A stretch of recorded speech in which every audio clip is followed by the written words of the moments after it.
This one, we're going to look at conditional probabilities. So we've looked at and type probabilities, or type probabilities, and straightforward theoretical probabilities. And so in this case, we're going to look at conditional probabilities. And conditional probability are probabilities based on a set of conditions. So in effect, they are changing the sample size, or the what we might also consider the out of size.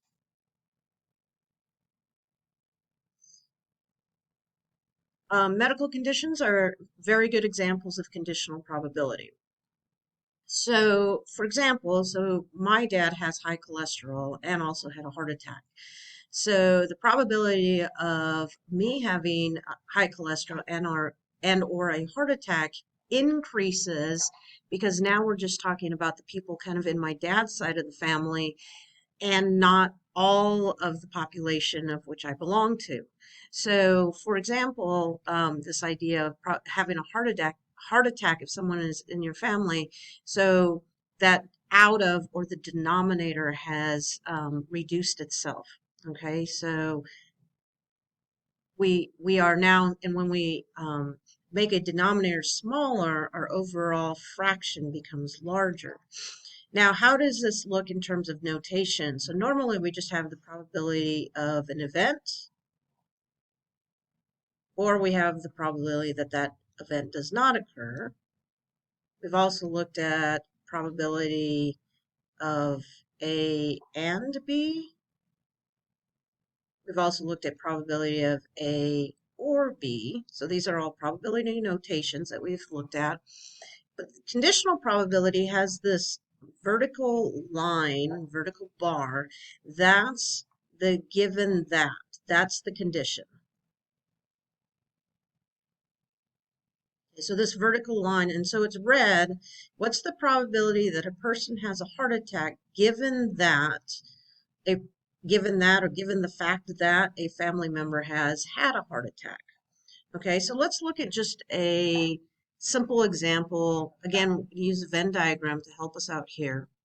So we have milk chocolate candy bars with nuts. These are all just candy bars. And we have white chocolate candy bars. And these white chocolate candy bars would not contain nuts because they're not here. So we have, this would be white chocolate with nuts. This is milk chocolate with nuts. This would be milk chocolate without nuts.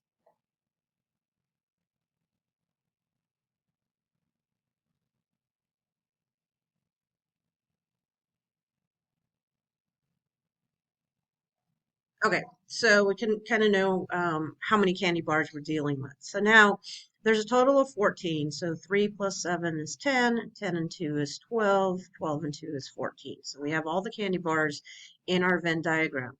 So this is stating what is the probability of getting a milk chocolate bar given the fact that it has nuts. Okay, so we want a milk chocolate bar given the fact that it has nuts. So that means we want 7 of those. That's the 7 from here because these are milk chocolate bars given the fact that they have nuts. So that means they have to be milk chocolate with nuts. So that's the 7. But it's given the fact that it has nuts. So this is our condition. And so we want however many are in the nut category. And so we have 9 nutty bars. So this is out of 9. So this is the number of nutty milk chocolate bars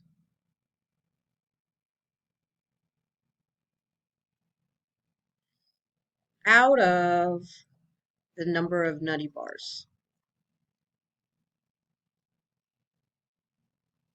So it's not out of the total, it's out. So the total is 14. It's only out of the condition, and our condition is the fact that the bar had to be nutty. So now let's look at the next one. So it's just written in reverse. So we need the probability of a milk of a bar being nutty, given the fact that it's milk chocolate. So we still have 7 nutty milk chocolate bars. Okay, so there's still the 7 of those. But now we want the condition of it being a milk chocolate bar. And so we have 10 milk chocolate bars. So this is out of 10. Again, not out of 14. So now let's look at all the different types of probabilities back to our tables that we looked at before. So it's the same table. Few different questions now. So the probability that we're male, so we want the total number of males out of the total. So we have 8,956 out of the total, just 27,268. How about 0? So just the probability of 0. So this time we have, write it off over here, give myself some room. 18,712 out of 27,268. Now the probability that we have 3 to 4 drinks and we're female. So 3 to 4 drinks and female. Remember that would be the overlap if we were talking about looking at a Venn diagram. So we have 966 out of the total, which is 27,268. Now we're going to have a given fact. So probability of male, given the fact that they have 0 drinks. So male, 0 drinks. But given the fact that we have 0 drinks, so this is now out of the total of the condition of 0 drinks. So we want this to be 5,402 out of 18,712. Again, we're not using the total this time because it's got a condition on it. The last one is also a condition. What's the probability that somebody has 5 or more drinks, that we pick out somebody that has 5 or more drinks given the fact that they're female? So 5 or more drinks given the fact that they're female. So that's the 358. But now the condition is that we are female.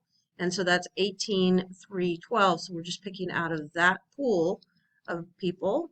And so we have 358 out of the female total, which is 18,312.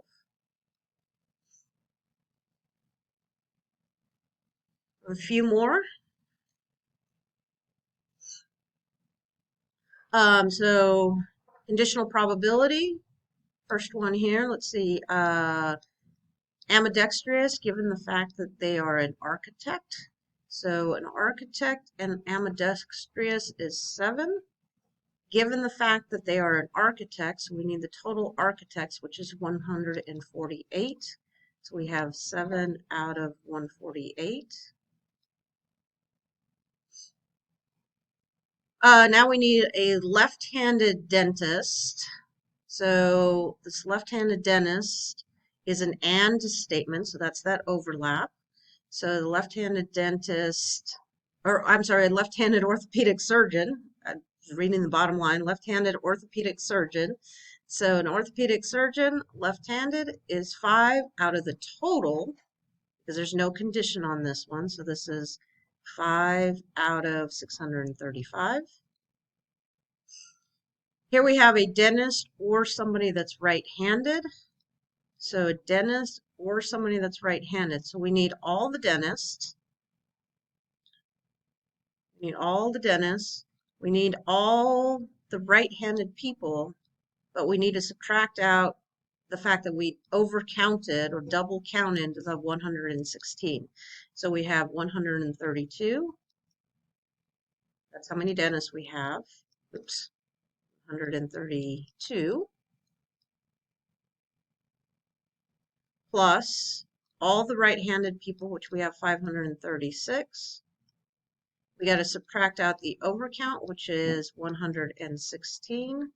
And this is all over the total, which is 635. And then one last one. We need a psychiatrist that given the fact that they are left-handed. So the psychiatrists that are left-handed is 10 of them.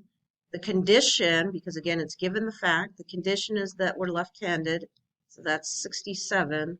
So we have, this equals 10 out of 67.